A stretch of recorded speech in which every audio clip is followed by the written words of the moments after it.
Customer कहता है कि हमें ये प्रोडक्ट तो दूसरी जगह पे सस्ते में मिल रहा है, तो आप या तो डिस्काउंट दो, नहीं तो फिर हम आपसे क्यों लें। और यहाँ पर हम मोस्टली ये गलती करते हैं उसे और भी डिस्काउंट देने की, या फिर उसे ये बोल करके कि फिक्स प्राइस है कस्टमर लूज करने की। Welcome to the series handling objections like a pro, episode number 1। इसे कहते हैं वैल्यू फ्रेमिंग इफेक्ट। देखिए, जब भी आपका क्लाइंट और कस्टमर आपसे ये कहता है कि आपका कॉम्पिटिटर का प्राइस आपसे कम है, तो उसके प्राइस को मैच करो या फिर उससे कम करो, तो आप उनसे पूछिए कि मिस्टर देसाई, मान लीजिए कि अगर मैंने अपना प्राइस उनके प्राइस से मैच कर दिया तो आप किससे लेंगे, किसे ऑप्ट करेंगे। तो अगर मान लीजिए वो कहता है कि हम आपसे लेंगे, तो आप उनसे पूछिए कि क्यों, जिससे कि वो आपको आपके एडवांटेजेस बताएगा। तो इन अ वे आप उसको सेल नहीं कर रहे, वो खुद को खुद ही कन्विंस करेगा ये कहकर के कि आप बहुत पुराने हैं, या फिर आपके सर्विसेज हमने सुने हुए हैं, या फिर मैं किसी से रेफरेंस लेकर के यहाँ पे आया हूँ, आप पे ज्यादा ट्रस्ट है, आपकी क्वालिटी हमें पसंद है, आपका स्टैंडर्ड हमें पसंद है, आपका सर्विस हमें पसंद है, जो भी रीजन हो, बस सर इसी वजह से तो हम थोड़े से महंगे हैं। देखिए, हमें कभी ये नहीं बताना कि हम सस्ते हैं, क्योंकि हम सस्ते हैं ही नहीं। तो आपको ये बताना है कि हम बेस्ट हैं, और वो दाम कम करने से नहीं होगा,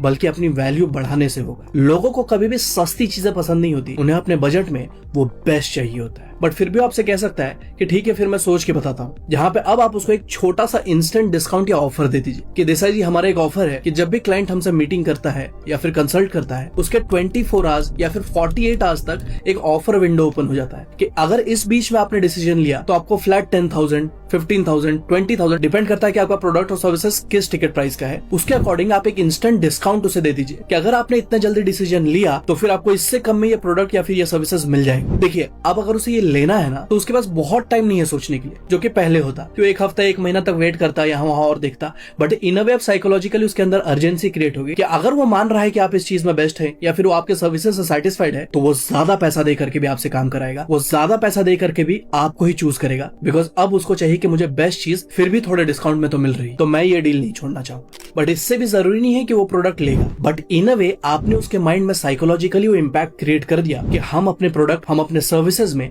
इस चीज के मास्टर हैं। बट प्राइस कम करने से ये प्रॉब्लम सॉल्व नहीं हो पाएगा। आप हर किसी के लिए प्राइस कम करना पड़ेगा। कब तक आप प्राइस कम करते रहेंगे? तो आपको अपने सर्विसेज और ओवरऑल एक एक्सपीरियंस में डिलाइटफुलनेस लाना होगा। आपको एक वाव कस्टमर एक्सपीरियंस क्रिएट करना होगा जो आपको बाकी मार्केट से अलग खड़ा करे। And this is how you handle objections like a pro. Alright, so ये ऑब्जेक्शन हैंडलिंग सीरीज का एपिसोड नंबर 1 था। हमने ऐसे और भी एक्साइटिंग और इंटरेस्टिंग सीरीज ऑलरेडी निकाले हुए हैं डिफरेंट सेक्टर्स में, और इस सीरीज में आगे ऐसे और भी स्ट्रेटेजीज और टेक्निक्स लाइंड अप हैं, जिससे कि मैं आपको सेल्स इंडस्ट्री का मास्टर बना दूंगा। बट उसके लिए आपको मुझे फॉलो करना पड़ेगा। और अगर आप सेल्स को डिटेल में सीखना चाहते हैं और अपने आप को एक सेल्समैन से सेल्स मास्टर में ट्रांसफॉर्म करना चाहते हैं, तो अभी हमने recently sales dominator kit launch किया है, जहां पे आपको कोल्ड कॉलिंग पिचेस, 100 से भी ज्यादा प्रोस्पेक्टिंग क्वेश्चंस, किसी भी प्रोडक्ट को पिच कैसे करें, क्या क्या मैजिकल वर्ड्स होते हैं सेल्स में, और एंड में क्लोजिंग टेक्निक्स क्या क्या है।